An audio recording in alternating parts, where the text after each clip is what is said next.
Sugar ప్రతిరోజు మనం వేసుకుంటున్న ఉరితాడు. So ఈ అన్హెల్దీ ఇండియాని హెల్దీగా మార్చాలంటే ఫస్ట్ షుగర్ ని తీసేయాలి. ఆ షుగర్ ని తీసేస్తే ఏం పెట్టాలి, అసలు ఎట్లా తీసేయాలి, దీనిపైనే మన డిస్కషన్. కొంతమందికి ఏమో రైస్ తినకపోతే అసలు వాళ్ళు బతకలేమన్న ఫీలింగ్ లో ఉంటారు.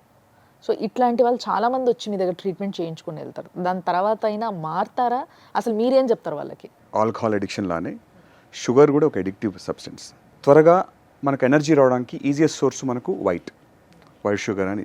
అదర్వైజ్ వేరే ఇదే టైంలో మన కాంప్లెక్స్ తీసుకుంటే body takes more time to develop the energy, దాని ఎనర్జీ కన్వర్ట్ చేయడానికి. మాకు వచ్చే టైంకి ఆల్రెడీ హై కన్జంప్షన్ చేసి వెయిట్ పెరిగి వెయిట్ తర్వాత వచ్చే రకరకాల ప్రాబ్లమ్స్ వస్తాయి. మార్బిడ్ ఒబెసిటీ వచ్చే ఇష్యూస్తో వస్తారు. ఆల్రెడీ వాళ్ళకి జరిగిన hormonal issues, PCODs related issues, కొంతమందికి ఎకాంథోసిస్ అగ్రికన్స్ అంటాం, ఇన్సులిన్ ఎక్కువ ప్రొడ్యూస్ కావడం వల్ల చాలా కాంప్లికేషన్స్ ఉంటాయి.